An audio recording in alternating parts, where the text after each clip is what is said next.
Okay, so we're talking about the CPA exam question. So the reason they're absolutely phenomenally wonderful is two things. One is they show you what the CPA exam is going to look like. And you'll also notice that you can work a lot of them. You know, it's not as hard as you think. And then the other thing that they do is you get to keep access to this program. And so you basically have been given a free CPA prep course. Oh, that's great. Yeah, and when you finish school, all of the progress that you've made will still be there. So, and you can just keep reviewing. So it's really a phenomenal opportunity. Oh, that's awesome for them to give us that. Right. And you're one of the few groups that isn't going to have to pay for it. There's a package deal, and it's lower than, you know, much lower than what a student would pay individually. But eventually there will be a course fee associated with it. And so there isn't with you. So you really, really are lucky. Yes. But I think you'll get a lot out of it. I know. Yeah, I know that the work feels overwhelming in here because there's so much to do, right? Yes. Right. And so I know it feels overwhelming. I will say that the overwhelming part gets better because two things happen. One is you have more time in graduate school, because part of the problem is when you start graduate school, you know, you haven't been sitting staring at the wall for 5 hours a day thinking, God, if there was just something I could do. And finally, I know what I can do with that 5 hours of free time. I can go to school. You know, that didn't happen for anybody. So there's a huge adjustment when you start school because, you know, now you still have all the things that you were doing plus this. So you're getting used to that. And then the other thing you'll find is as you get more comfortable with the basics, you'll find that learning the material becomes easier. It will always be time consuming. Accounting is very time consuming.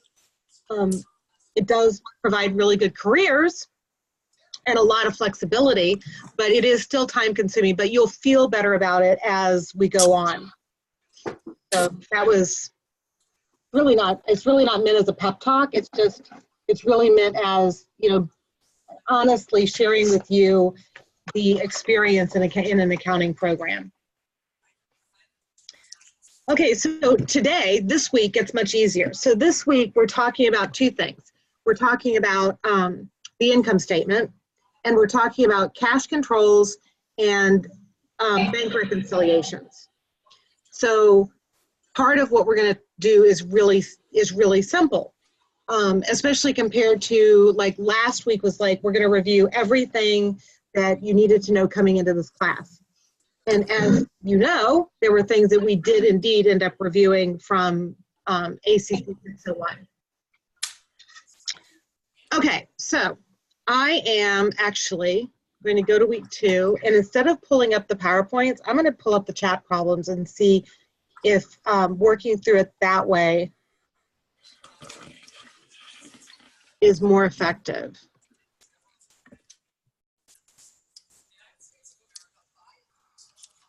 Wait a minute. What's this up here? Week 2. Oh. There we go.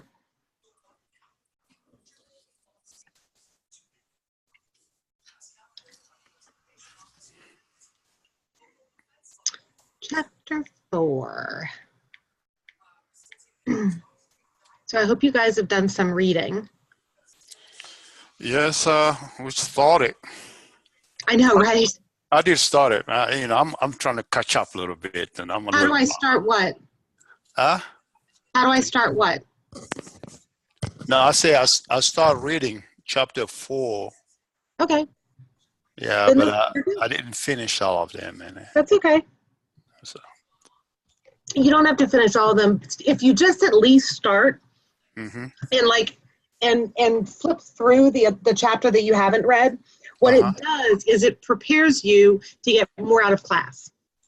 So you don't have to do everything, but if you are at least, in the very least, familiar with what we're working on, then I add value instead of starting at the beginning. And you're then hearing it twice and working with it when we work the problems, which helps you learn it. Ultimately, you'll spend less time that way. That's true. Okay, so we're going to prepare a statement of comprehensive income, which is not actually income.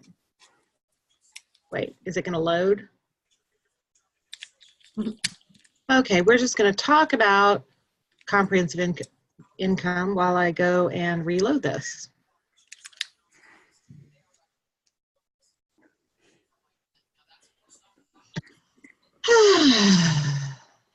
Are you okay? You see, I finally got another FASB code. I posted it in an announcement. Yeah, I saw it. How did the week 1 quiz go? I'm still working on mine. Okay, but you started the course late. Yes, ma'am. For everybody else, how did the quiz go? It went pretty good. It was Okay. pretty okay. Okay, I'll take okay. It's kind of like confusing because I thought I knew the answer, but the result, I had some mistakes. So When you look back at, well, okay, so part of that, I don't know why, I think I'm gonna have to log out and go back in because it's not really. So, sorry, I'm doing 2 things at one time, which isn't working very well for me right now. So part of learning how to take accounting tests is understanding like how the questions are written. So I would expect them to be, I'm not surprised by it being confusing. Does that make sense? Okay, so other comprehensive income, oddly, is not actually income, it's actually part of equity. Just a minute. Give me 1 second.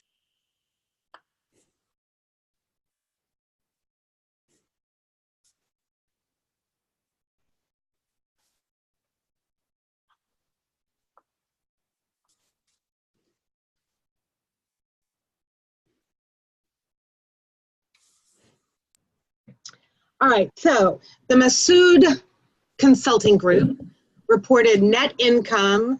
So what I would do when I'm doing this, which is why I like using this, because I can show you, I'm trying to also show you my thought process and how I approach the problems.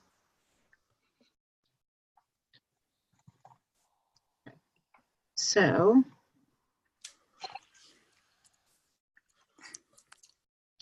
what I would do here is I'm like, okay, I'm not good with a whole paragraph of information because the numbers all kind of, swirl around in there. So I always write down the information. So we know that net income is 1,354,000. In addition, during the year, the company experienced a positive foreign currency adjustment of 240,000. You know what that means? They made some gain on that. On what? Do you know Change. what happens with the foreign currency? Right, based on the dollar value in each country. And had unrealized losses on the investment in securities. So this is relatively new. So when we say unrealized losses, what this is coming from now, we used to not, you know how we used to, well, no, maybe you don't. So we used to never adjust the value of an investment. We would only adjust the value of an investment when we sold the investment. Then we could record the gain or the loss, right? So what happened was we're now using, and this came from working toward international accounting standards, we now use what's called fair value. We use fair value adjustments for a lot of securities. and you'll cover it later in this course or the next one. But so what's happened is we took the securities at the end of the year and we looked at, these are investments, like we invested in stock or something. So we took the securities at the end of the year and we took what's on our balance sheet as the value, and then we took what's the market rate. And if there was a gain or a loss, then we adjusted the value of the security, and the gain or loss either went on the comprehensive income statement, which is actually equity, or it went on the actual income statement, depending on what type of security it was. So, and the reason it says unrealized is because we won't realize the loss unless we actually sold the investment. Does that make sense? Mm-hmm. So we know the tax rate. Oh, that'd be helpful. We know the tax rate is 30%.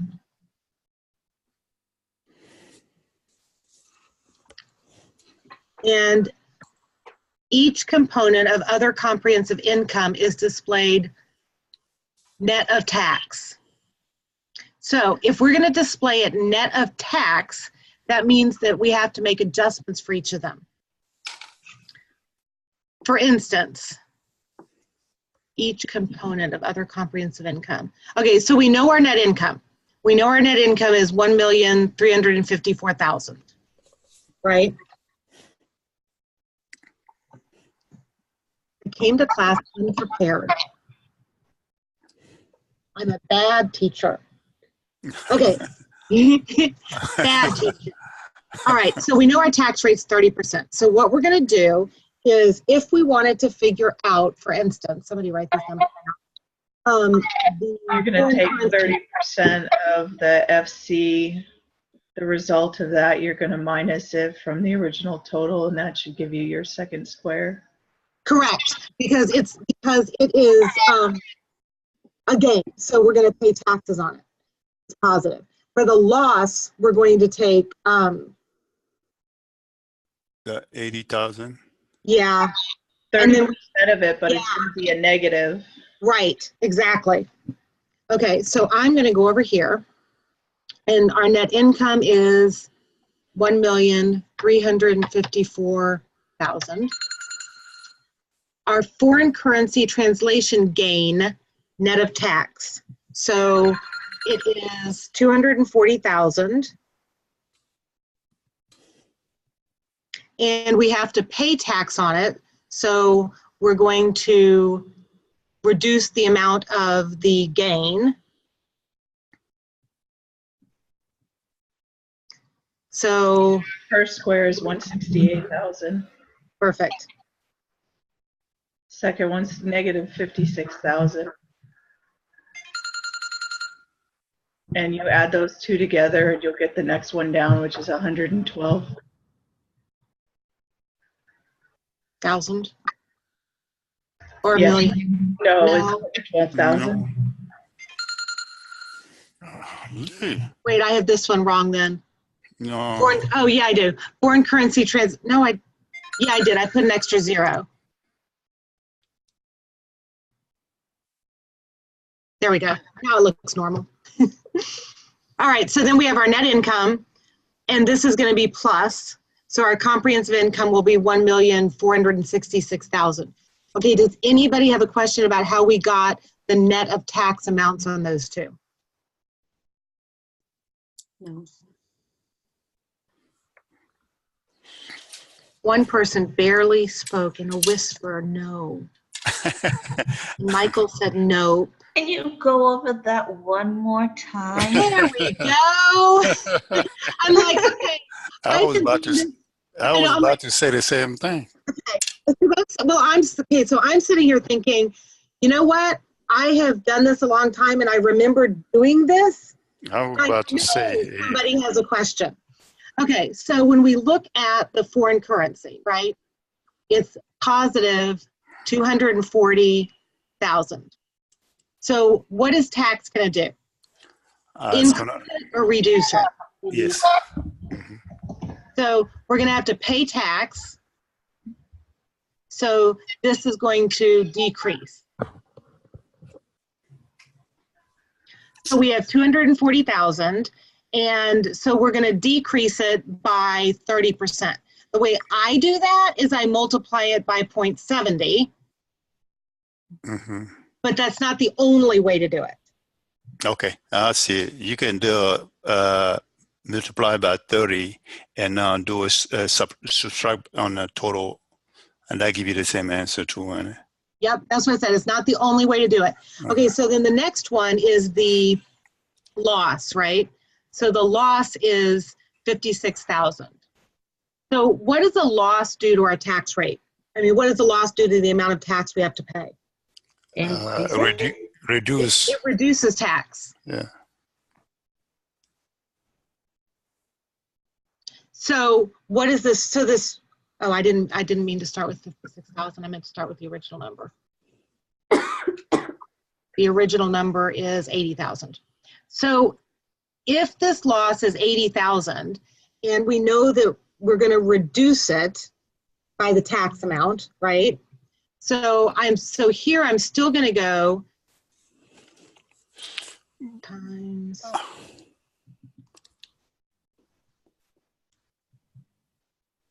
I'm still going to go times 0.7%, which is what gives me the 56,000, which is a loss, negative. Does that make sense? Now are we good? I have a question on that, on the loss. Mm-hmm. If it's a loss, why are we paying tax on that? If it's a We're loss? not. It's reducing our tax. So, in other words, if we said, let's put them together, okay? Mm-hmm. So, let's say that we're going to put them together, and we have a gain. We have a gain of 240,000, right? And we have a loss of 56,000, contributing to net income.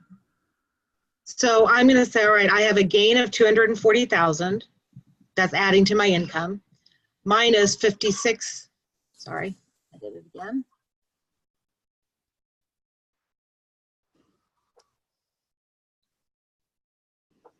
Minus 80,000 for the loss. So I have 240,000 in income.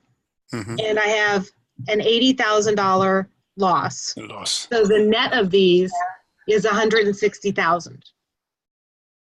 I'm going to pay tax on all of my increases, right? So I'm going to pay 30% tax. Okay, and this way I follow this. Okay.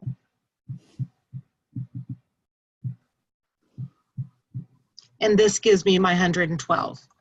Yeah, that's the way I was kind of follow, because I say you had a loss of $80,000. I don't see why you're paying tax on that. You should write off. So when we're doing it, see that the loss was 80,000, but because we're recording it net of tax, we put it as less than 80,000. We took 80,000 times 30% and subtracted it. I follow. Does that make sense? Yes, that makes sense. Huh? No, can't check my work. I'm not there.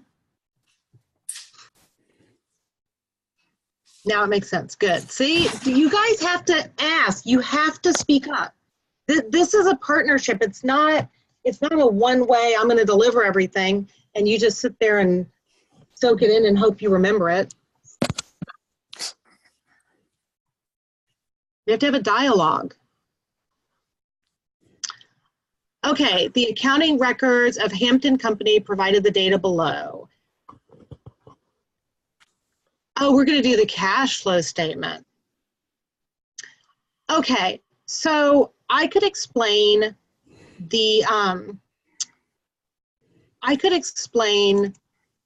everything about how you put together the numbers for a cash flow statement, but you would have a hard time doing it at this level. At this level, it's important to understand the cash flow statement and to be able to do a simple one. But let me start by trying to explain these things. So when we're doing a cash flow statement, there's operating, investing, and financing. And the only section that changes based on the company is the operating section.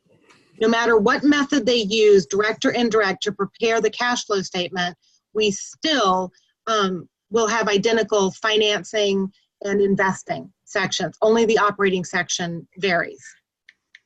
So what we're doing is, so let's talk about this. So this is an asset, right? Accounts receivable is an asset. So what this means is,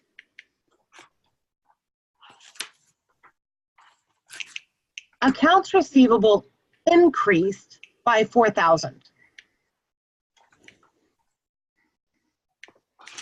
So that means that, let's hypothetically say that we started with 30,000. I'm just going to use hypothetical numbers here. Let's say we started with 30,000 and it has increased 4,000. So now we have a balance of 34,000. What does that tell you about cash from our sales? Cash goes up and credits on the AR. Cash go down. Right. The amount of cash went down. So we have recognized in our net income sales that we didn't receive cash for. And so if we increase an asset, we're going to decrease Income. decrease that cash. If we're going to decrease another asset. Yep, I'm going to show you. If we decrease cash, we're going to Increase. We're going to add, we're not going to add it to cash. We're going to add it to net income. Okay. Hold on. Here's your cheat sheet, which will allow you to do it anytime you need. So if we increase an asset, we decrease an asset, we decrease net income. Income, yeah, that makes sense. Wait a minute. Decrease an asset. Hold on, I don't have them memorized. I have to think through them. We decreased accounts, right, because we increased accounts receivable. Right, so we have, right, okay, so if we increase an asset, we decrease net income. If we decrease an asset, we increase net income. And then for liabilities, it's the opposite. If we decrease a liability, we, decrease net income. And if we increase a liability, we increase net income. So when we look down this, increase in accounts receivable, that's an asset, right?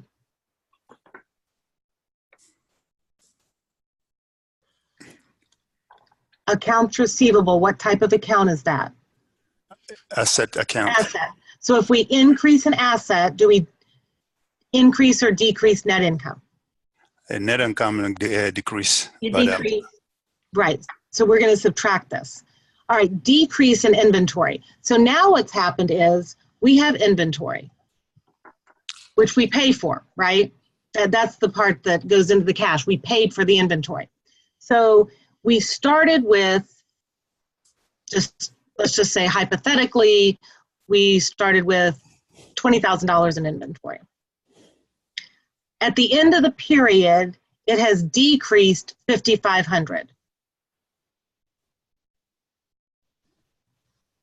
So our ending balance is $14,500. So what this means is that we purchased, not only that we have in our net income, we have purchased this inventory, plus we've paid $55,500 more because we've bought all the inventory we have plus the excess. So for inventory, we're going to decrease in inventory. We're going to add it.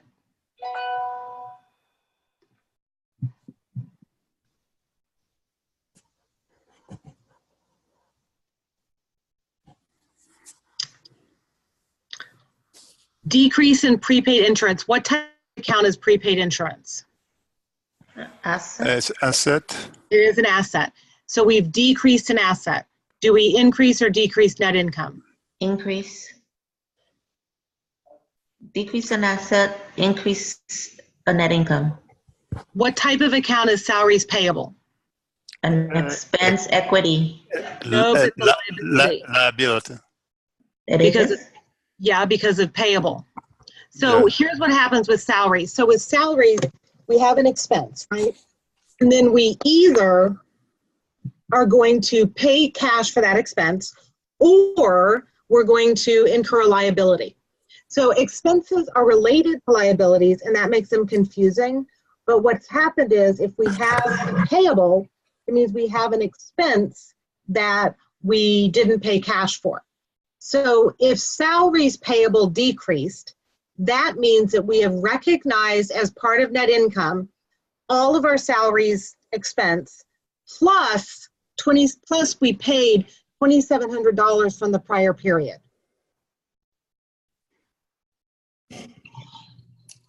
So we need to remove more cash from net income because net income only included the amount of salaries that we paid this period, but we also paid off the payable.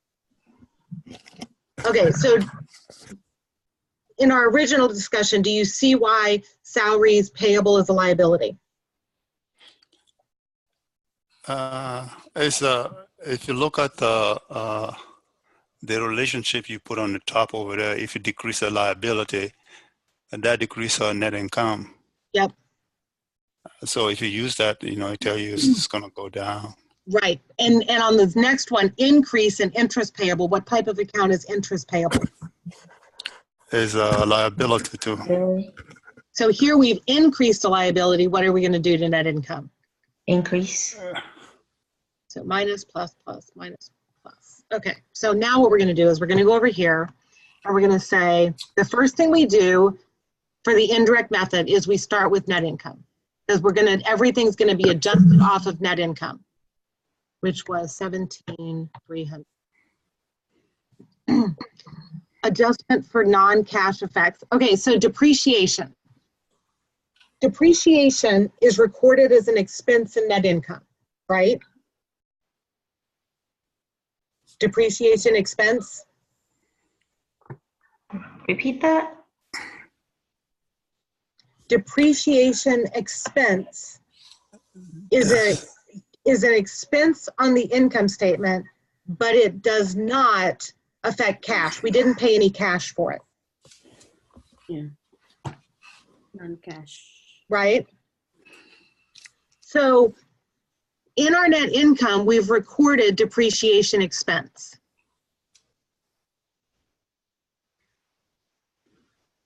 But we have not had, we didn't pay any cash. So we're going to increase our net income back up for that cash that we didn't pay.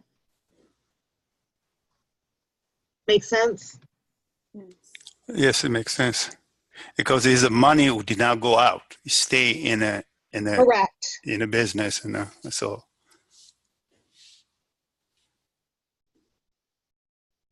Hold on.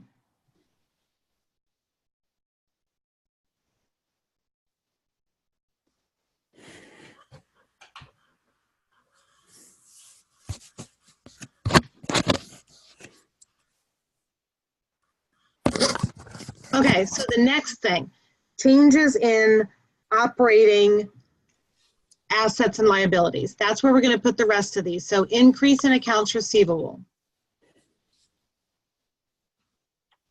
If I increase an asset, what happens? You minus. Decrease net income. Net income go down. Minus what?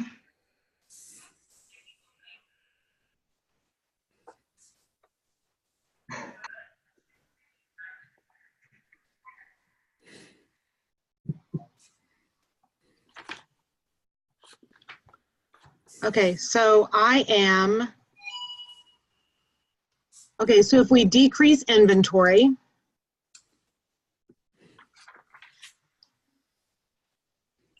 it's 5,500. Do I add or subtract that? Decrease, add. Add. Are you gonna increase in it? Yes. I'll be right back. Okay. I have to go get my power cord. Look at this and be ready to fill it in. I'll be right back.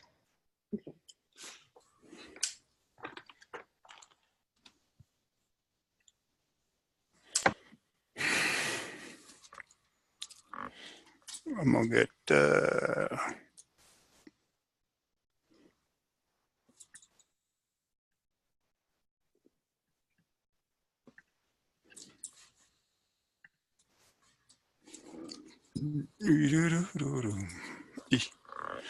gotta mute my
Okay, what goes next?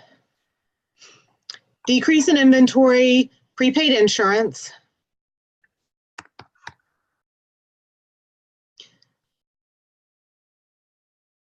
What happens when I decrease an asset? Decrease in asset, increase net income. Yeah, so so a decrease in an asset increases net income, and it is 1200. And then we have decrease in salaries payable.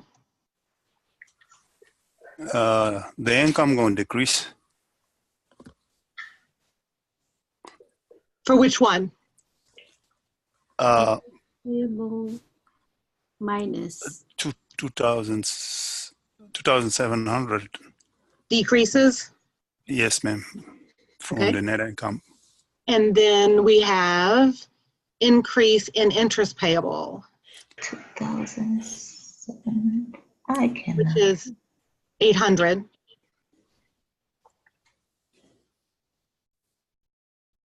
Decrease. So then we're going to have, does it want net anything here? Wait a minute. It's like we're missing something though. Accounts, okay, depreciation, accounts receivable. Did you do a salary? Okay, you got a salary. Insurance, salary and interest payable. 1, 2, 3, 4, 5. 1, 2, 3, 4, 5. So, You're not missing anything, I don't okay. think. No, you're correct. It's good. Yeah, okay, cool. All I right, think you do that on purpose to throw you off. so how are you now with the basics of the cash flow statement?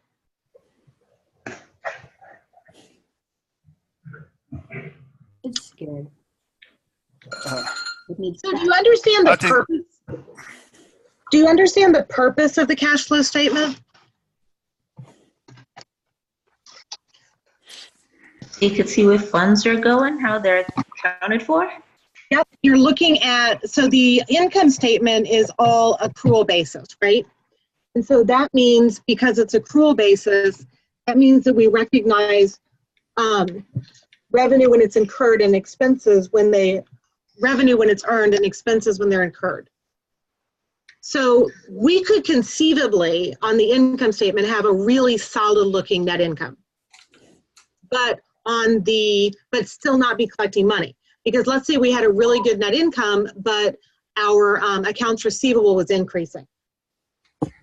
So we're showing net income, but we're not collecting the cash from it. Well, net income is important, but cash is the lifeblood of the business. Without cash, you can't operate the business. So the cash flow statement shows the cash coming in and going out for operations, which is this, and then the cash coming in and going out for investing activities like purchasing property, plant, and equipment. And then the financing section shows the cash coming in or going out for financing operations like selling bonds, selling stocks, taking out a loan from the bank. So the entire purpose of the cash flow statement is to show us where cash is coming from and where it's being spent. Are we good here? yes.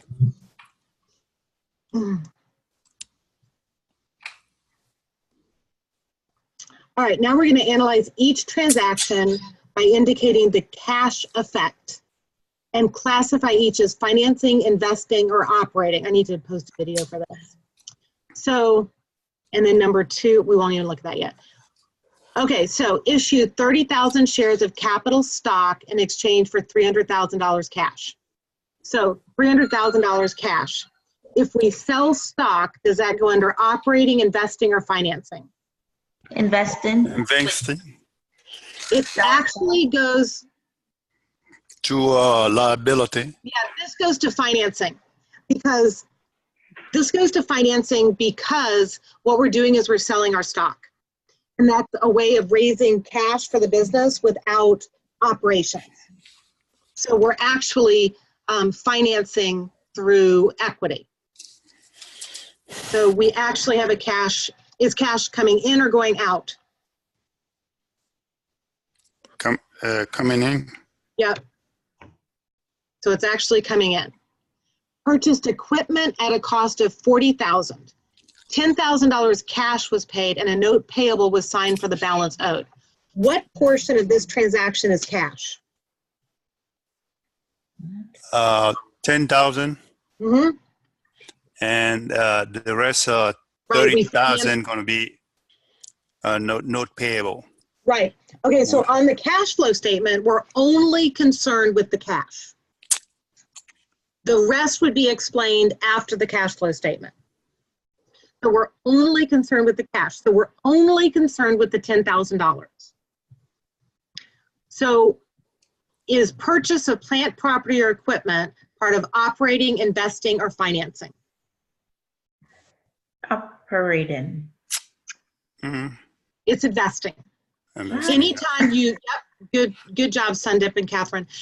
When you spend money on property, plant, or equipment, or purchasing, like stock from another company as an investment, it goes under investing. And the way I remember that with property, plant, and equipment is I think it's kind of like I'm investing in myself by buying, assets. Does that make sense? Yes. So the $10,000, was that an inflow or an outflow? Outflow. Outflow. Number 3, purchase inventory on account. So That did we? negative 10,000 needs to go down one line. Oh, you're right. Thank you.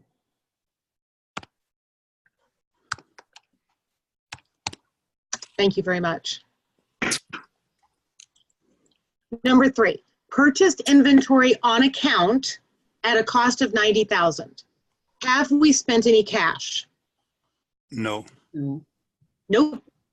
Analyze each transaction. Okay, if there's no cash effect, leave cell blank. All right, that's what I was looking for. So number 4, credit sales for the month totaled $120,000. Cost of goods sold was $70,000. Okay, so credit sales for the month totaled $120,000. Did we collect cash if we sold on credit? No. No. No. The cost of goods sold was $70,000. Does that have anything to do with cash? Yes, ma'am. Yes. No. But Yes. it's not. But that's the money we spend it to provide a service or whatever, produce the goods sold. Okay, let's see what happens.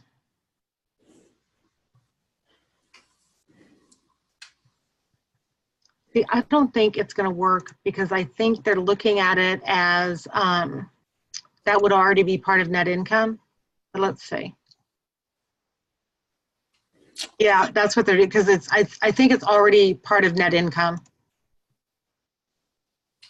And it's not directly related to cash. We can't directly relate it to cash. Instead, what we would do is inventory is related to cost of goods sold. So on the cash flow statement, we'd have net income, and then we'd adjust it for like the increase or the decrease in inventory. And that's how we adjust for cost of goods sold that we paid cash for. Paid $5,000 in rent on the warehouse building for the month of March. Was that a cash transaction? Number Yes. 5. Yes, we spent $5,000 cash. Was it for operating, investing, or financing?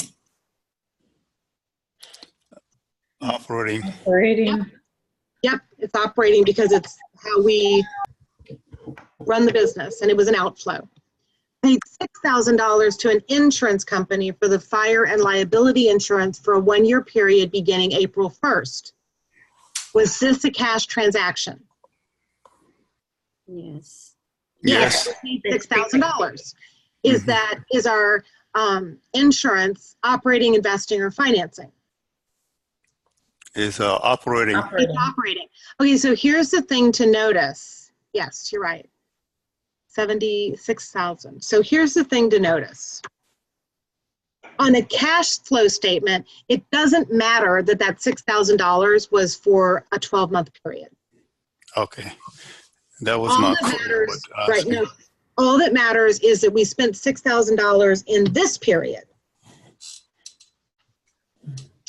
But I have a question on that. If you recorded that one, the account the money will go to will be a prepaid insurance, isn't it? Expensive?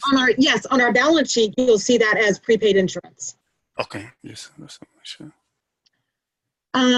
Paid $70,000 on account for the merchandise purchased in number 3. Okay, so did we spend cash here? Yes. Yes. What happened here is we had $70,000. So in 3, we purchased inventory, and now we're paying for part of it. So is inventory related to operating, investing, or financing? Operating. Operating. So we paid $70,000. So for number 7, we have an outflow, $70,000. Collected $55,000 from customers on account. So customers owed us money. They were in accounts receivable, and we collected $70,000 of that. Is that a cash transaction? Yes. Income. Sorry, $55,000. We collected $55,000 from them. Did cash increase or decrease? Increase. It increased.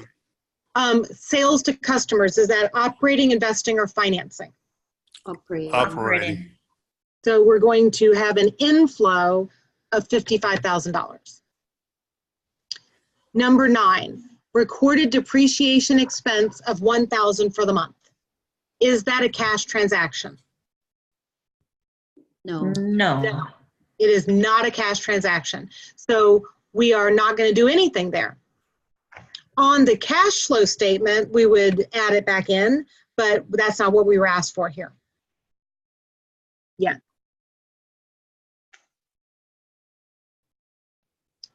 So there we go with that. We had a net outflow for operations, a net outflow for investing, and a net inflow for financing.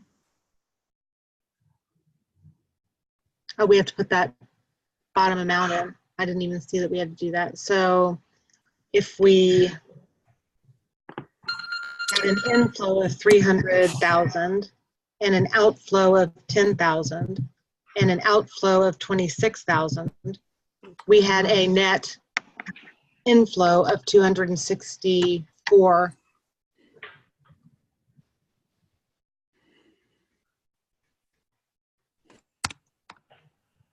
Make sense? Mm-hmm. Yes. There we go. Wait, it still says answer is not complete?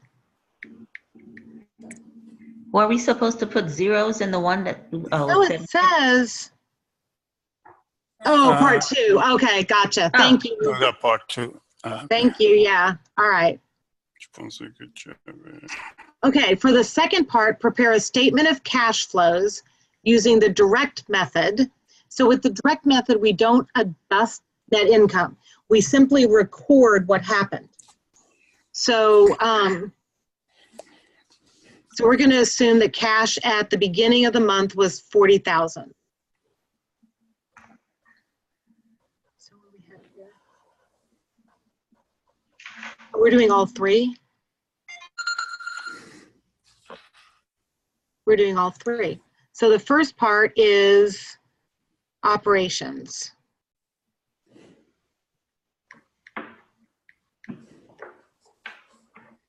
Okay, let's go with this. All right, so if we go up here, issued 30,000 shares of stock in exchange for $300,000 cash. We said that the stock transaction was financing, right? Yeah. So we're going to go down here to the financing section, which is always at the bottom. Hard to see. Cash flows from financing, we want.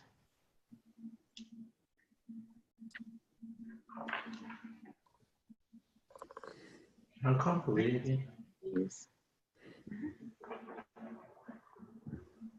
Wait, we need 300,000.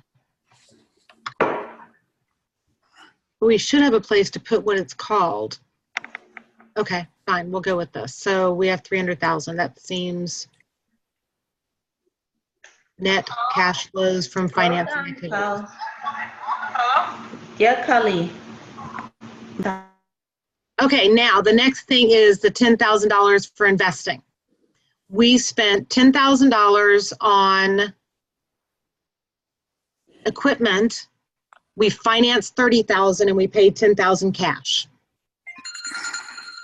So over here for income, cash flows from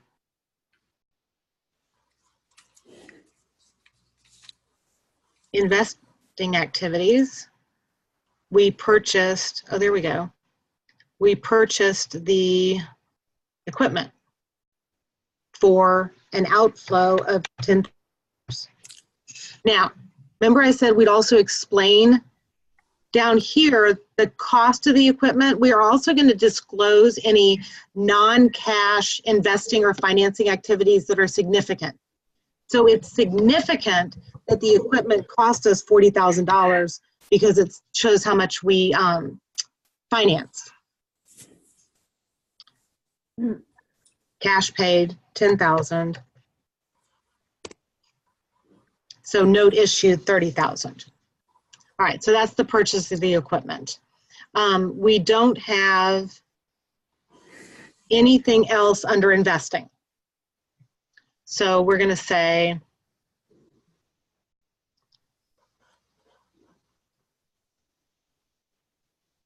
oh shoot, I'm in the wrong place then. Let's move this down.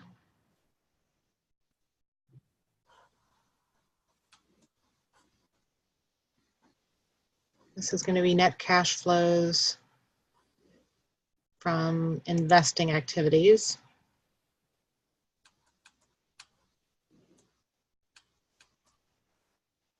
This will be the purchase of equipment for an outflow of 10,000. We get our line set up right.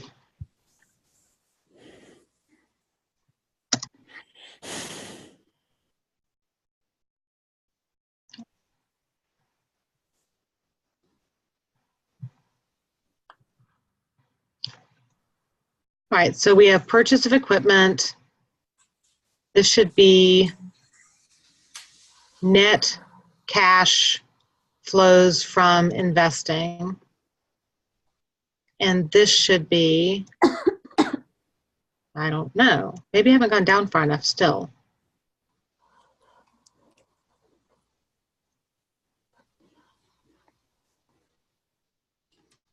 Okay, let's just see. I'm not sure how this all lines up.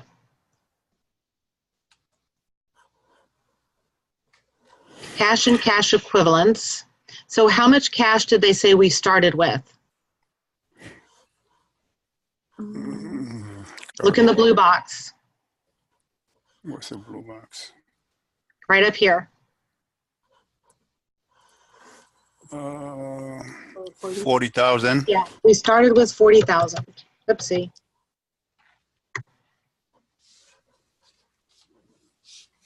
So we started with 40,000. Good heavens, heck.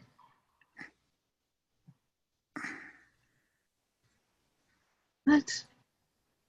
I think that you gotta skip that one. No, you gotta skip that one.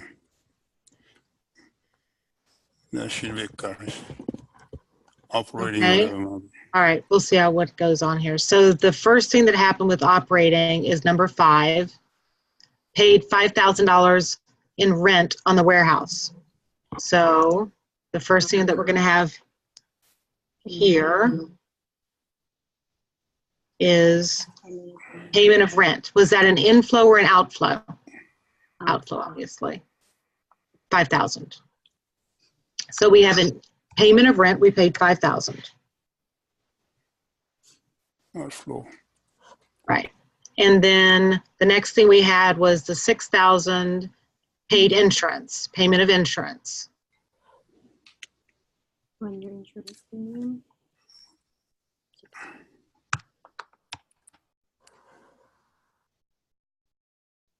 And then the next thing we had was the 70,000, which was for inventory.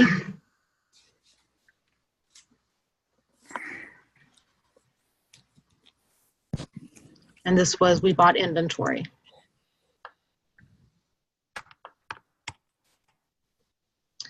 And then the next thing that happened was we had an inflow of 55,000 for customers on account. They paid on account, so 55,000.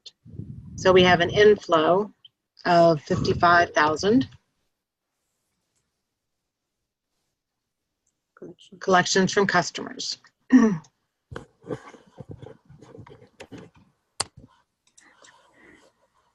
don't think anything else happened though.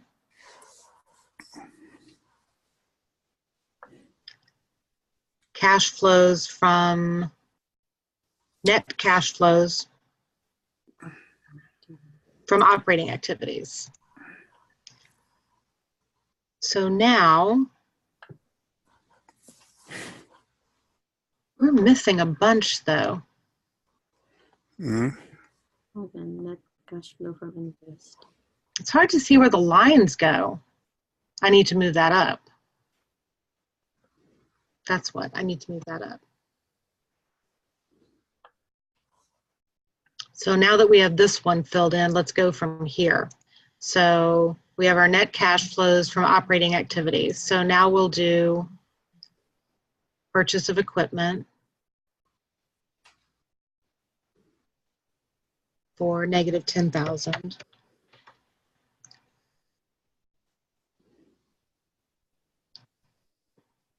And that's the only thing that happened.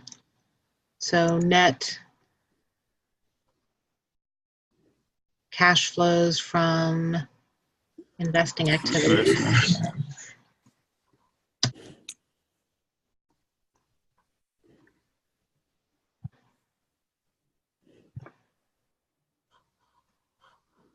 Oh, okay, it's already zero. Purchase of equipment, that's all we had.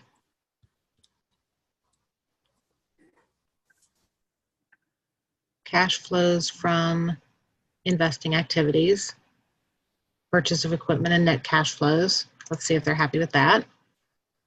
And then we'll reconcile cash. Oh, I need to move this up too. Okay. Oh, this is confusing. Okay, so did we skip a line there? Yes, we did. So let's start here with, let's start here with cash flows from financing activities.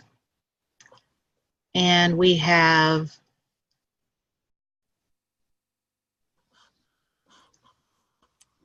sale of stock, issuance of stock for 300,000, which gave us, we have nothing else there, right? Nope. Mm-hmm. Net cash flows from investing activities.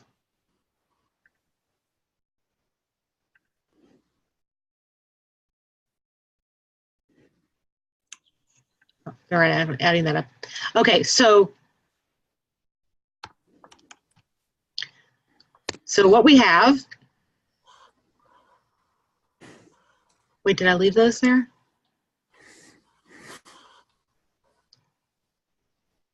Collections from customer, yep, sure did.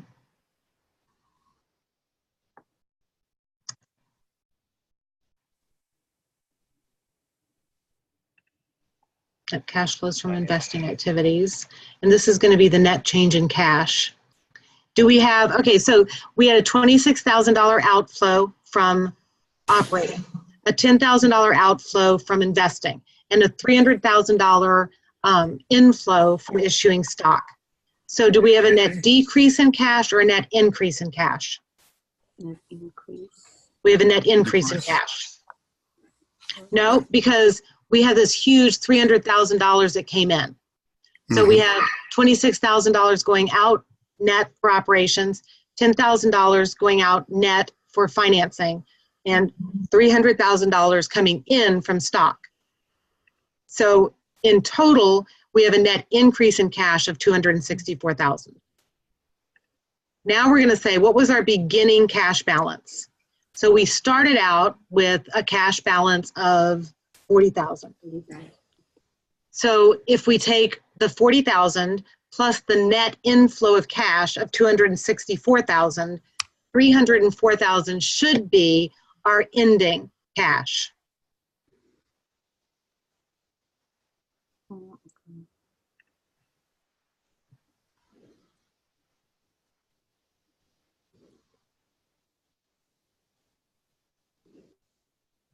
What do I do with this?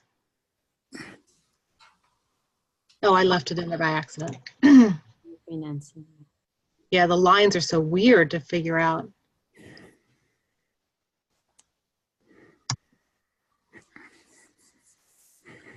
So let's see if I missed anything. So this would be a net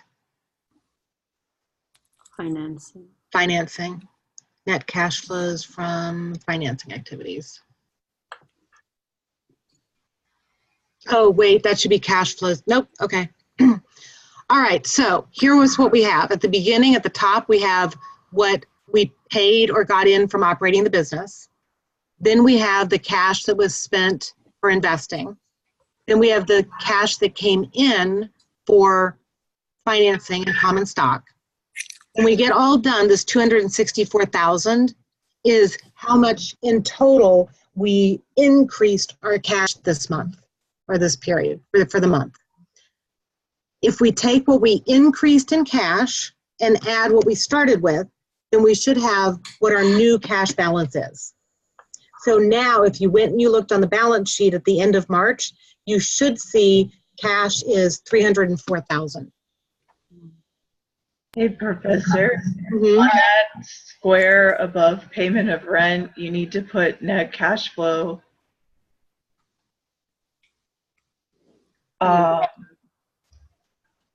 I'm sorry, cash flow from operating. Yeah, that makes sense. From cash flows from operating activities. And then the next one. Net cash, whoops, I have net cash flows. Net Cash flows, operating, cash flows from investing. Now it matches with the other ones. Right, net cash flows from investing, cash flows from financing. The lines on here are weird. As Michael said, it's always about the titles that throw you off.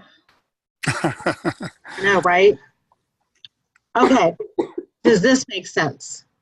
Yeah, now it makes sense. Okay, so the beginning, the first example we did was the indirect method where we take net income and we adjust it. The second, this one is the direct method where we start with nothing and we just record what we spent.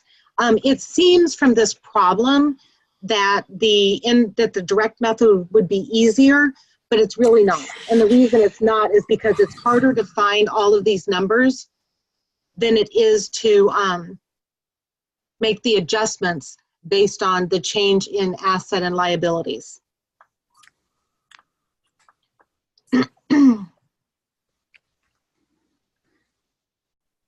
Okay, so we're going to do a partial income statement. So if we look at this, we see that we had income from continuing operations before taxes is $1,200,000. So what happens with the expanded income statement that we've been looking at is that you end with like your income from continuing operations, and then you do all of the ancillary things like investments or, you know, like if you rented the facility but that wasn't part of our normal operations, we would do that. So we have income from continuing operations, and the reason it's separated like this on an income statement is because this income from operations number is what you would expect to make from operations year after year. Whereas all of these ancillary things, they're not as important when we're looking at the company, because what's most important is what we are earning from operations. Does that make sense? Yes. Okay. So we have income from continuing operations. In November 2018, all items are before taxes. All of the items described below are before taxes and the amount should be considered material. Okay. And what's our tax rate? 30%. Before taxes. Okay, this is before taxes.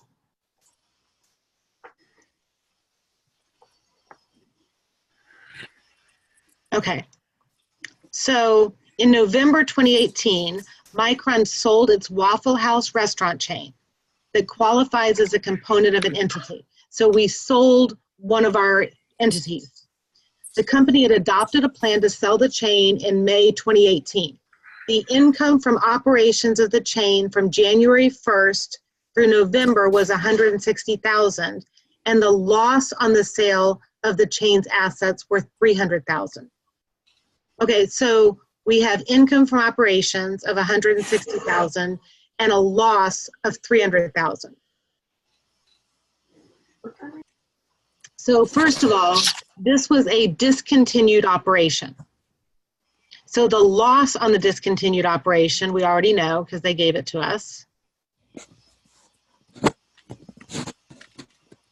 So discontinued operations, we have the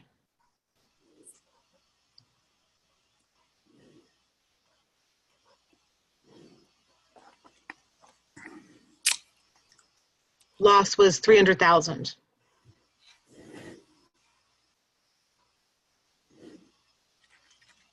Loss from operations of discontinued component, and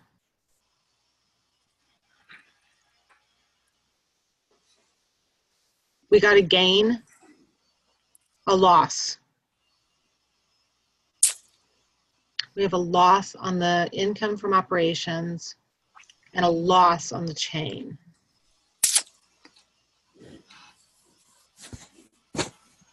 So let's try.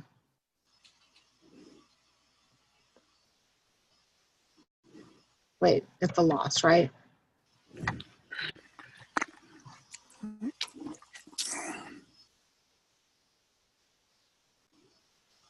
So what goes here? I think we have to take tax out of that. Let's see where the tax rate goes. Wait, income from continuing operations before income taxes. What the heck? How can that be wrong? They gave it to us. Yeah, there's an adjustment. Oh, what? Mm-hmm. Say what? There's an adjustment on one of the. Oh, okay. Didn't read far enough. Mm-hmm. So I'm thinking. And they are expecting tax on the next line. They are what? Expecting tax on the next line. Okay, so what else happened? In 2018, Micron sold one of its 6 factories for $1,200,000. At the time of the sale, the factory had a book value of $1,100,000. The factory was not considered a component of the entity. Okay. Wait. Then what was it? Micron sold one of its 6 factories. At the time of the sale, the factory had a book value of 110. So if we sold it for, what's our gain or loss on the sale? We sold it for. We sold for 1,200,000, and the book value was 1,100,000. I think we got $100,000 on that. Mm-hmm. I'm not sure. I'm just guessing this time. No, you're right.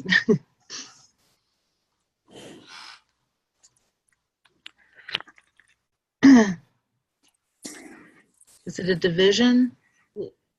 Oh, that's a cash we received from the sale. Yeah, the gain on the sale of the division, loss from operations of discontinued component.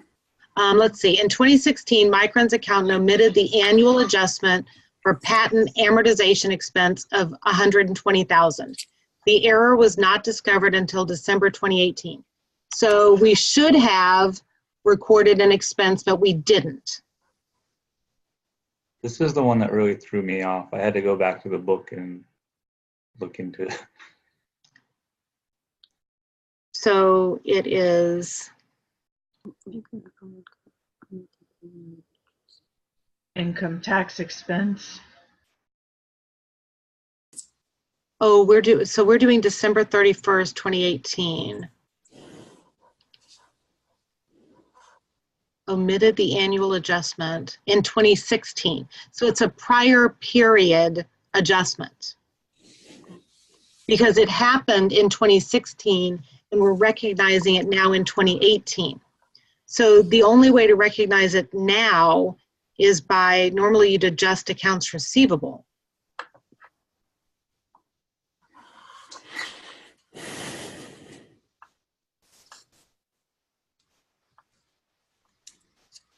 Yeah, so what I read in the book is that you would adjust the beginning retained earnings in the Right, that's what I'm saying, it would be an adjustment.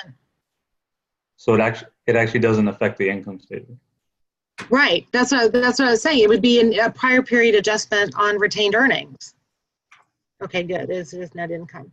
So what was, oh, income from continuing operations before, no, because it would just adjust, it would only adjust Yes. equity. Is this where you guys took it out? That's a discount, It disconnected. didn't affect the income statement at all. It did not. Right, no, it would just affect the retained earnings. Right. Mm-hmm. Right, you would affect the expense by recording it in retained earnings and cash. No, patent amortization expense. Accumulated amortization, it goes on the balance sheet, and then you would reduce retained earnings because it's an expense that wasn't recognized in a prior period. But that still doesn't, had income from, oh, I know why. It's not part of the cash flow, ain't it? No, that wouldn't have anything to do with the patent. Wouldn't have anything to do with cash flows because it's amortization expense, which is like the same as depreciation expense.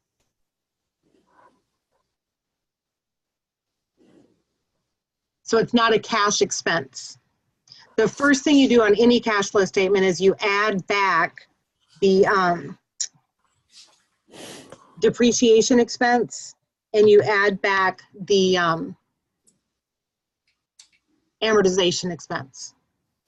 Okay, what is income from continuing operations supposed to be? It says before income I think, taxes. Professor, for the loss from operation of discontinuing, we need to subtract the Gotcha. Yep. 300,000 and the Yeah. 160,000 that was Right. earned for item number 1. It's 1.3 million. Because we add back. It looks like it's adding back that difference on 2. Yeah. 1360. I forgot about that number. Of course, we can't ignore it. Well, that's a very large number now, isn't it?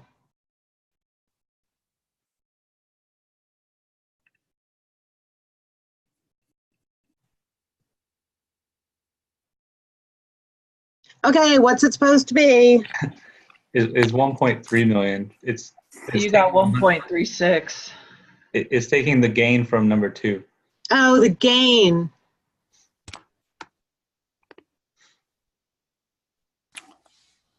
Gotcha, because it happened in 2018. 130,000.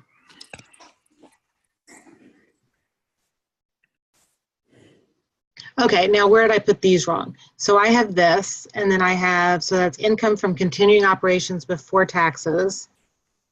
Nothing goes here, okay? They just left 2 lines blank for no reason. Income tax- from, Income tax expense goes on the second line. Which one? Under the 1.3 million, there's yeah, an didn't go back to the question. Now I can see the blank line. Yeah, you gotta get the income tax. Tax expense. So if I have income of $1,300,000, I'm going to take income tax expense of 30%, Mm-hmm. which is 390,000.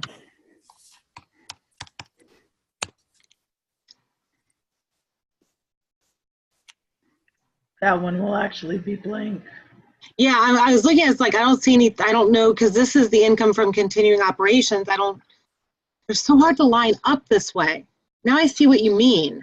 They're so funky on the way that Yeah. they do this because it doesn't normally work like this. It's so simplistic the way that they're doing it doesn't Right. act like Well, that. because it's supposed to be just an overview of, like, from this, we talk about what's the difference between income from operations and all the rest. It's like saying nothing else exists in the books except that. 140 tax. Right. Okay, so where do I have this wrong? Professor, for the loss from operation of discontinued component, it should be 140 because you take the difference between the 160 income of the chain and then how much. And the 300,000. Good And the job. one below it is the tax benefit. Wait, so is this 160? That 140. one is 140. I added it wrong. So we had a loss, which gives us an income tax benefit. So if the loss was Roger. 140,000 times, it's going to save us. 42,000. 42,000. So we're going to put 42,000, which is a savings. So that'll be positive. Finally. All right. So yeah, the numbers are squirrely, but the point is the difference between income from continuing operations and net income. So income from continuing operations, after it goes tax expense and anything else that's going to be unusual or infrequent. Because we can only discontinue the operation once. And it doesn't have to do with our net income for continuing operations. Make sense?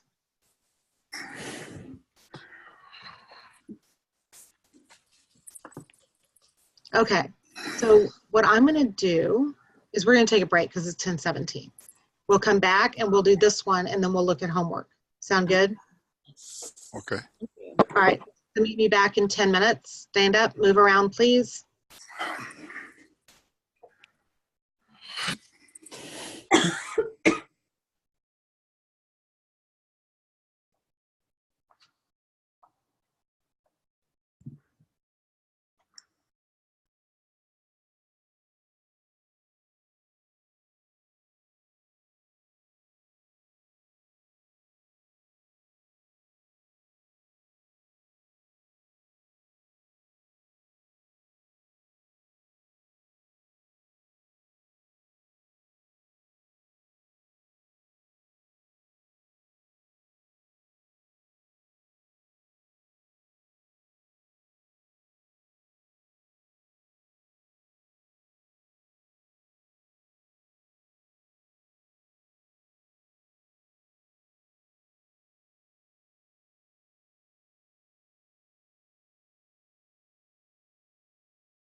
guess I should unmute myself. Are you ready to go?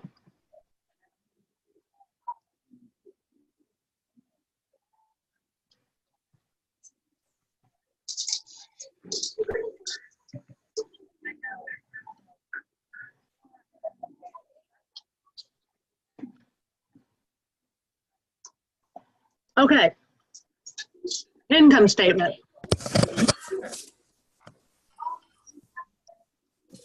We need the stock at the end for earnings per share.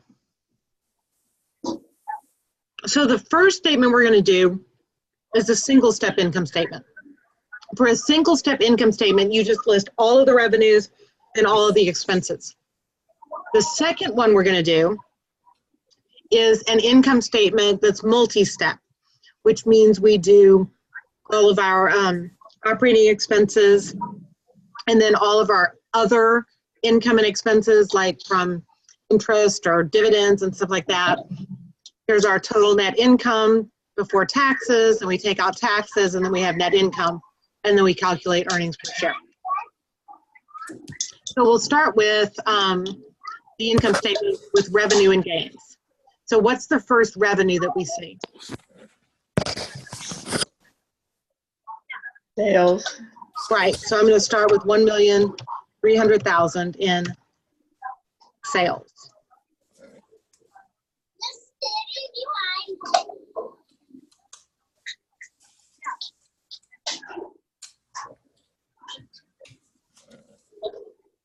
All right, is there any other revenue? Interest. Interest income for 30,000.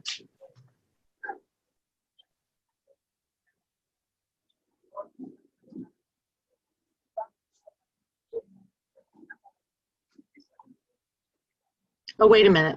Interest? That goes at the bottom. It's interest revenue. Oh, wait, this is not a multi-step. Yeah.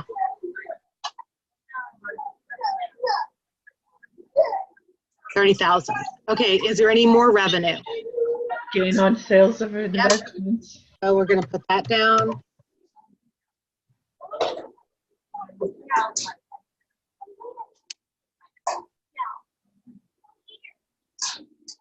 Was that it? Was it gain on it? Yeah. Do we have any other income? No. No. So now we're down to our expenses. What's the first expense we have? Cost of goods sold. Yep. So I'm going to do 720,000.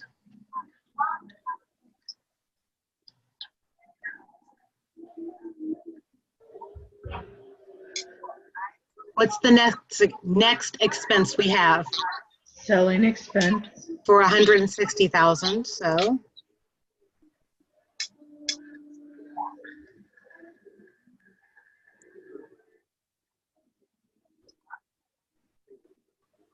that was lucky. All right, what's the next expense? General and administrative. For 75.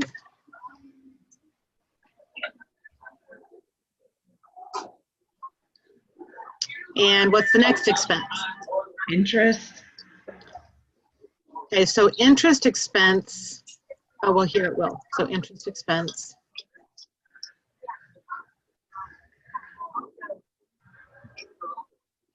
For 40. And then income tax expense for 130. That doesn't go there. Oh, that's right, it goes below. All right, so total expenses and losses are 1,125,000, and income before income taxes is 255,000. Income tax expense is 130,000.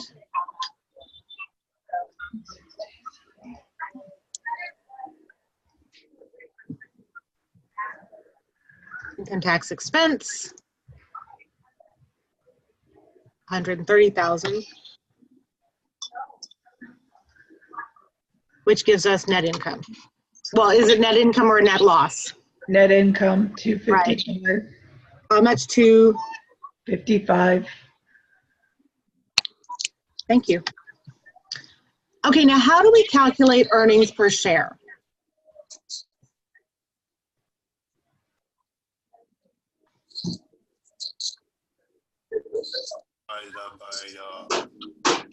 the number of common stock issue.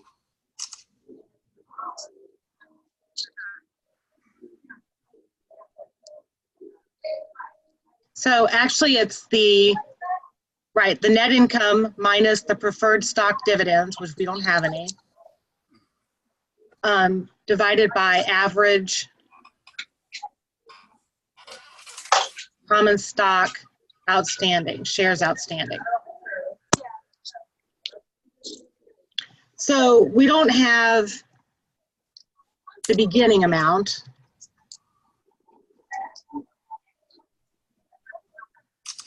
So we just have, all the way throughout. So 100,000 shares would be our average, because it would be at the beginning of the year and at the end of the year divided by 2. So it's 100,000.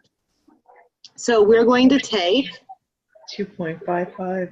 Yeah, we're going to take our net income, 255,000, divided by the number of common shares, which is 100,000. Now, notice that the interesting thing here is that we use the number of common shares, not the value.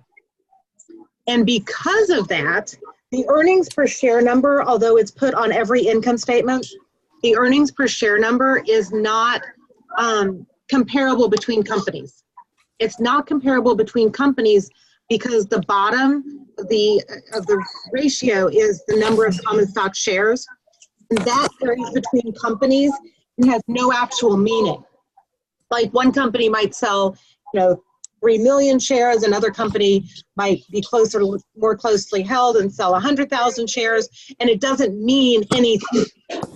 So it's not comparable between companies. Now it is comparable over time with your own company, with one company. Does that make sense? Yes, no, maybe? Yes. Sorry, yes. I am muting everyone. Go ahead and unmute to talk. Okay, so now we have requirement 2. So we're going to do the multi-step income statement. So the multi-step income statement, we divide divide operating expenses from other expenses. So under our, well, first we need revenue. As revenue. Didn't return to the question. So we have Sales revenue. sales revenue of 1,300,000.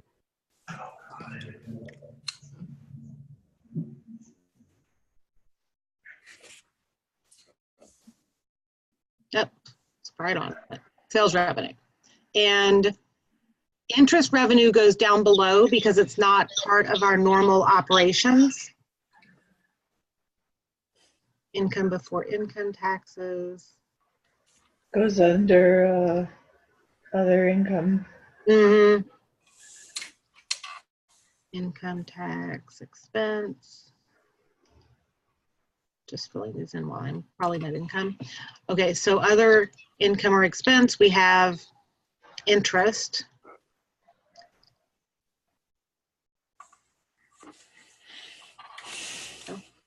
For 30,000.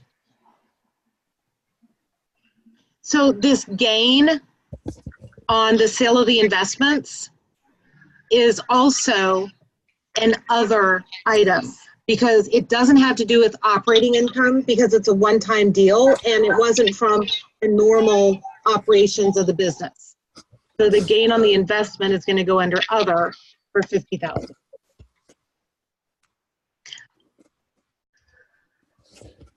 Also, normally you don't have to say like whether it's an increase or a decrease on an income statement because most of the income statement, like you wouldn't put all of the expenses in parentheses because it says operating expenses. So we know we're subtracting them, they're expenses.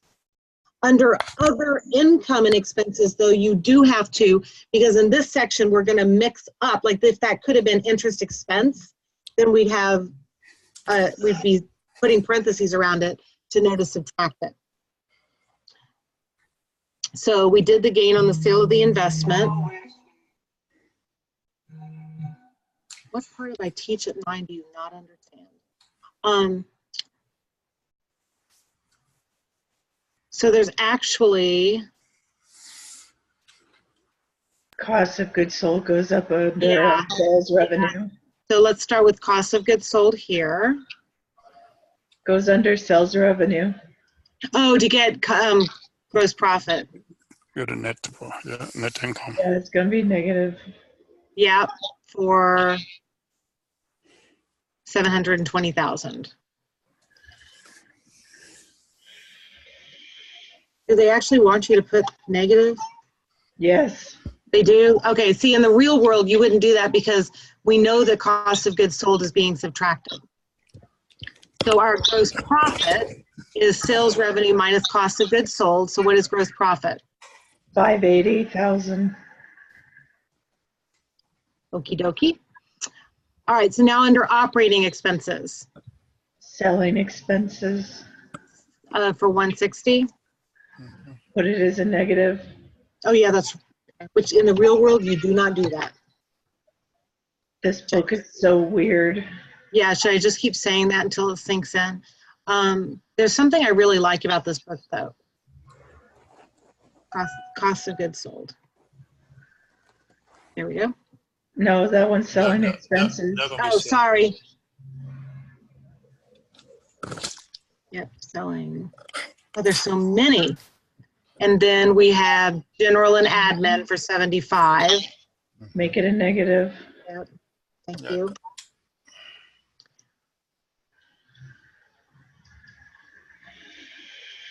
Yeah, and So it says general and admin. Selling, general and admin. Next What to are the, if you go down where it says the 345, you need to put the operating income. Operating income. And it is income, it's not a loss. And those are just blank, huh? Yeah. Yep. So, okay, and then so under here, we have interest revenue, gain on the sale of an investment, And interest expense. interest expense, 40,000. Put it as a negative. Interest.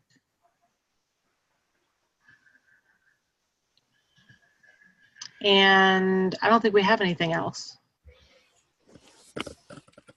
Income tax expense Oh, down income, below right. negative 30. So yeah, so now we've done everything and we get net income before taxes. We put in our income tax expense, which was 130. Put it as a negative. Oh yeah, that's right.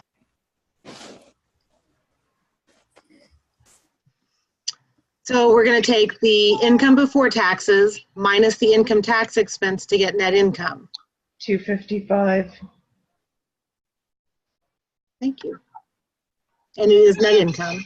So now our earnings per share, it should be the same. If we go back to requirement 1, notice our income is 255,000. It's not going to change depending on the method. So what was it, 1.5, 2.55. So it's going to be the same. So it doesn't matter how we prepare the statement, we're still going to end up with the same number at the end. It's just where we put the expenses.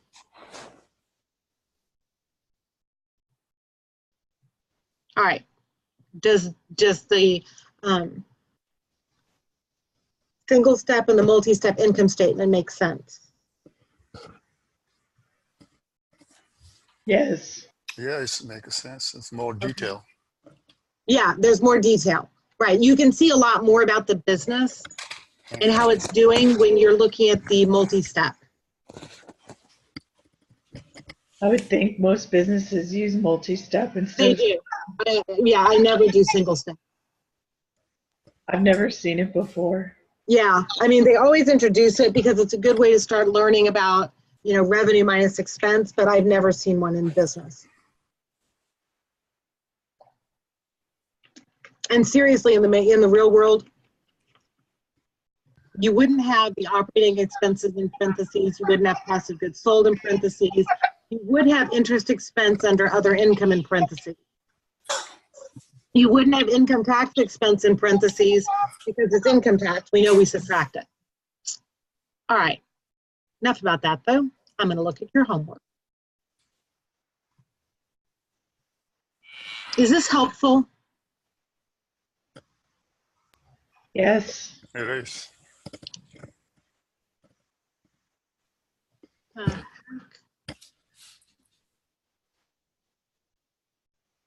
How did I not go back to our class? Oh, shoot.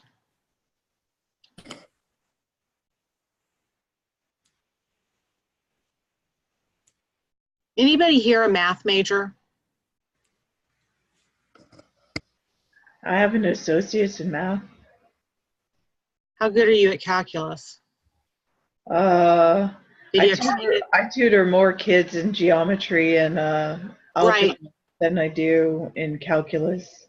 Because not a lot of people take calculus in high No, school. but I did more on theoretical math, so algebra is more along my lines, and the higher algebras than calculus. That makes sense. Okay. Homework.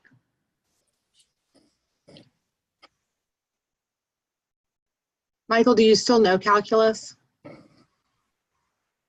The derivatives part? Yeah, that's the problem her teacher's having.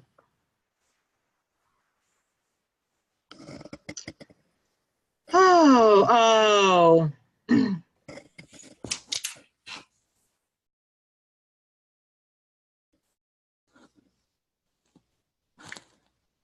Okay. How much, so what do we have here? We have the 2018 and 2017 information.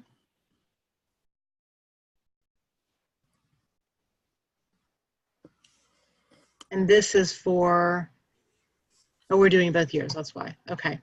On July 1st, the company adopted, oh, happy anniversary, Michael. That's okay, I'm recording it. I'll post it in the morning. Okay, so on July 1st, the company adopted a plan to discontinue a division. Okay, so all that's discontinued.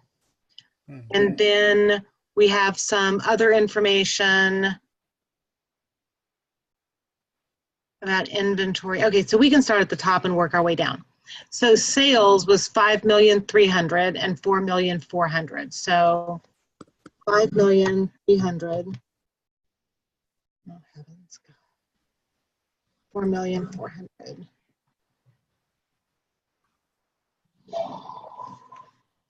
Okay, cost of goods sold. What am I going to do for that? I'm giving it, right?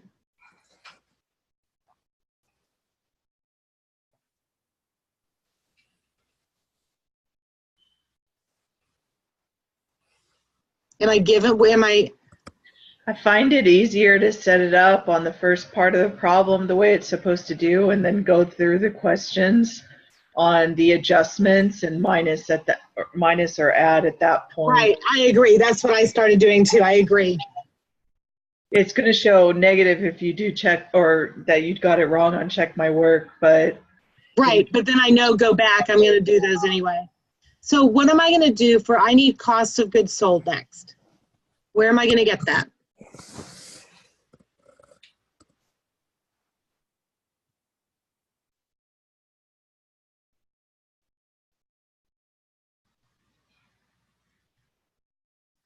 Okay, so we're looking at the data set, right? So when we're looking at this, we have our data set right here. This is like the main information that we're going to put onto our income statement for 2 years. So we already did sales. Right, those are done. Now, what am I going to do for cost of goods sold? Do you see cost of goods sold in our information? Second line. The second Yep. one. So I'm going to use what for, how much for cost of goods sold for 2018? 3040 Mhm. 000 And then for 2017, it was, 2.18. yeah. Oh, you know what? Crap. I have to use negatives, don't I? Negative, yeah, you do. 3040.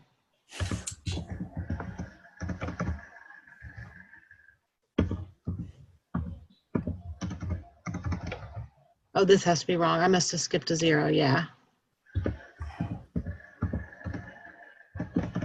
All right, so our gross profit. Now we have our gross profit, because gross profit is sales revenue minus cost of goods sold. Now we need to do our operating expenses. The first thing we're looking for is the administrative expenses. Are we given administrative expenses? 980,000. Yes. 980 and 855. Mhm.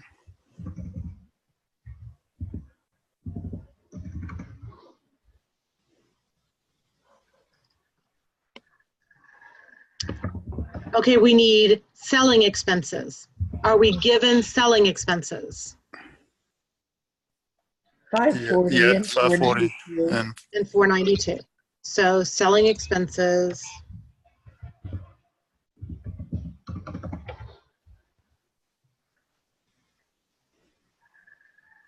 Was that right, 942? Uh, 492. go up. 492. 980, Yeah. 540 and 492. Okay, loss from fire damage. So a fire caused 68,000 in uninsured damages to the main office building. The fire was considered to be an infrequent but not unusual event. So infrequent can go here on the income statement. So the loss from fire damage is how much? 68,000. 68,000. Oh wait, what year was that? 2018. 2018. All right, we won't have anything in 2017. No. To loss from write-down of obsolete inventory. So a inventory that had a cost of 58,000 had become obsolete and was sold for scrap for 5,000. So Minus how, the 2, right? So you put it as a negative 53? Yeah. 58, yeah. What about the $5,000? 2018. You made it back, so you're minusing it from the 58, so it makes it 53.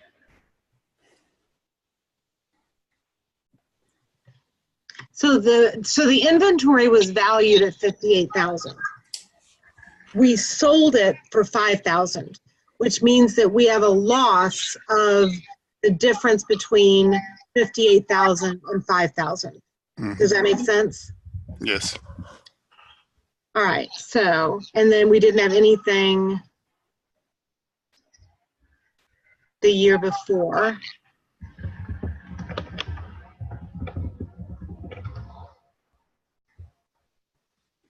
Okay. Other income and expenses. Interest revenue. Are you given interest revenue? Yes. Yes. Which is 168 and 158. I would think that positive. Yeah.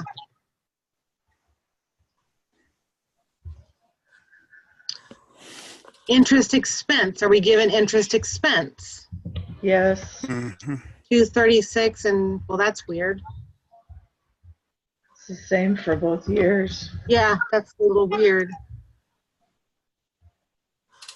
I would think it negative, right? Oh, yeah, thank you.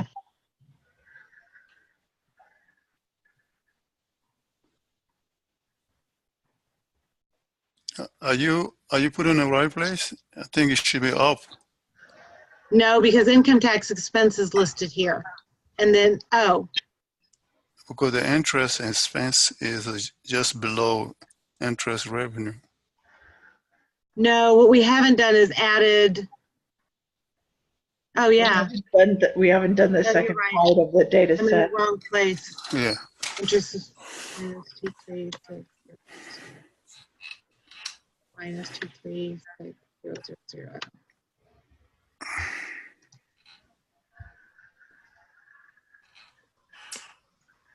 So we have total other expenses net.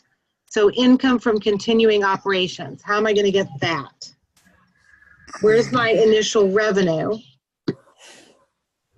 Sales. But we're going to take that whole category. So what we'll do is we're going to say, okay, we'll start with gross profit. So for 2017, I had 222,000 for gross profit. Then I had my operating expenses. Oh wait, I can start with operating income. So here's my total expenses. My operating income is 873 and 619.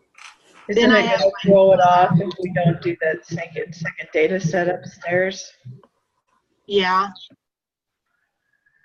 All right, let's fill in the parts that we know though. So total other expenses. All right, so what are the so income from continuing income tax expense, we don't know that. We don't know income tax expense, right? No. Income or loss from operations of discontinued component, an income tax benefit. Okay, so what do we have here? Company adopted a plan to discontinue a division that qualifies as a component of an entity as defined by GAAP. The assets of the component were sold on September 30th. So first we decided on July 1st, we decided to discontinue the operations of this division. In September, we sold the assets for $122,000 less than their book value. So if we sold their assets for less than their book value, what does that give us? A loss. A loss. A loss. So what, if anything, do I need to do with the January 1 through 9/30 income and the 2017 income? Wouldn't you minus those from the numbers above?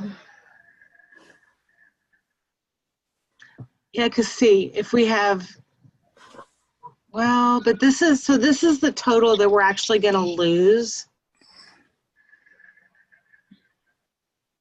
Operating income before taxes. This is the amount that we're actually going to lose from getting rid of the division. So first let's look at, okay, so we have $122,000 loss on selling the assets.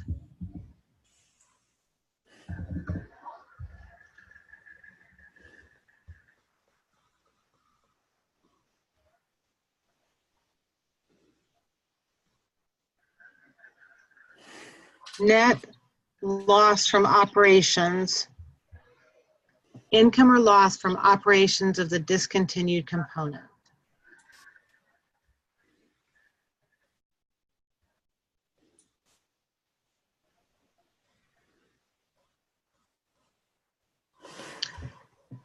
I see what you're saying. We're going to put, I'm sorry, my mind's kind of going. mine is too, and it's 11 o'clock. Here's what we're going to do. I'm going to save this. I'm like, how do I save it? Okay. And then we can pick it up on Thursday. Yeah. But better if you do it first. So we'll do the chat problems. We'll review for the quiz. Trying to get back in to see how much there is on the homework. Yeah, I'm tired too. It's just been a very long day. It has for me too. Yeah. think it's like 8 questions. Oh, it is. So there's that one. This one you should do before class.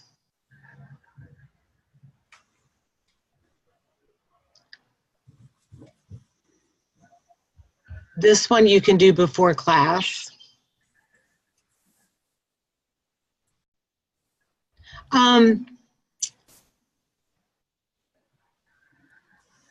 This one you can too. We did this one already too. Why not do all of them before class, make it quicker? Yeah, well, everyone needs to work the chat problems before class, and you should be thinking about working the homework problems that are longer, because we'll probably go over the chat problems, finish that, review for the quiz, and then come back with any time we have left. So I would absolutely do as much as you can before Thursday, but especially on the chat problems. Okay? And I know some of you have it's difficult during the week. I know that. Oh, there's all my people. I wonder where my 12. I wonder where my 13. Oh, I'm only missing. Great. I'm doing good. Okay, so I am available all day tomorrow if you have questions. Tomorrow night I have Boy Scouts, and I think I'm presenting a merit badge. So from 7:30 to 9 o'clock my time, Eastern time, I have Boy Scouts. But other than that, you can call and ask me anything, and I'm usually at my computer. All right, sound good? Yeah? Thank you so much, Professor. Thank you. You're very welcome. Okay. Musa, are you feeling like you're getting caught up more? Yes, ma'am.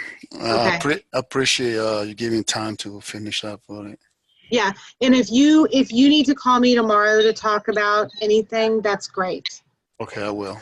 All right, have a good night. I will post the recording in the morning. Thank you, ma'am. Have a good night, Professor. I'll talk to you Thursday. Yep. All right, anything else? Any other questions? There you are. What, we in class, then you turn the camera on?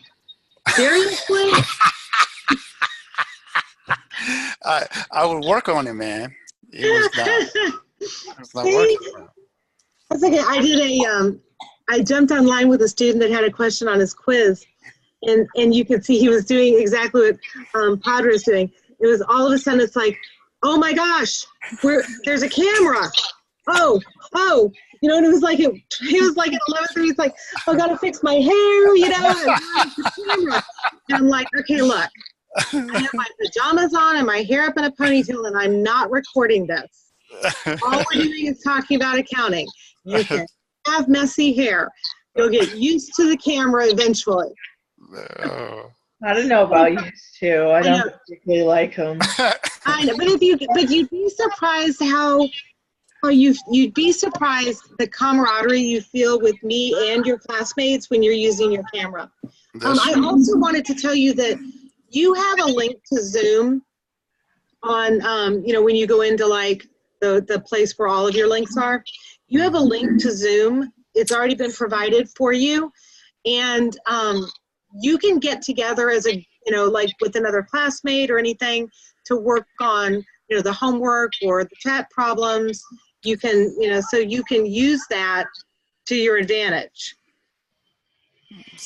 For that matter, you can also use My Room, which goes even longer than 45 minutes. And the only time that you can't use it is if I'm using it, which I'm usually not. So, you can use my 720-883-1630, which is my cell number. That's very kind.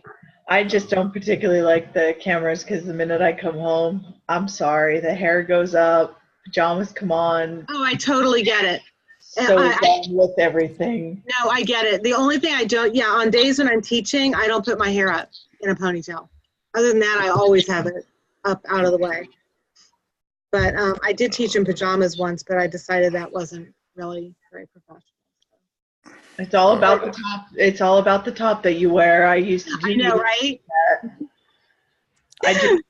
if I can get away with not doing it, just like I really hate that my boss has just got me business cards. It's the first time in 6 years that I've had it. Wow. Really hate having business cards. Everybody wants to call you then. Oh yeah, I hadn't thought about that. I got stuff to do. I don't have time. I Right, don't it's hard to work when you're getting interrupted. So but you everybody don't- wants meetings. It's stupid. It's I a know. waste. Okay. So you need to understand that the only people that can see this video is our class in our classroom. I download the video and then I delete it, and I always do that because I didn't pay for the ability to like save, you know, a lot of data. So I delete the videos right after I upload them and make sure they work. So it's not like it's hanging out anywhere. It's not like it's hanging out on YouTube anywhere. I do have a couple of videos on YouTube, but they were ones that students said I could post and asked me to put there so that they could access them from someplace that they were. But Well, that's nice of you. yeah, so they don't go anywhere. Still not happening. I'm sorry. Okay. From I where know, the it's bra okay. comes off, it's just the way that it goes. I got used to it because of my boss's boss at National. And now I use it all the time. But Yeah, but this is work for you. yeah, I get well, home, that's my off work, but it's still work. well, that's true. But it started with, I mean, I was really shy about it too. I never used video before because of bandwidth, but she requires it during meetings. And what I've learned is that from doing this, I really feel like I know her, because I do.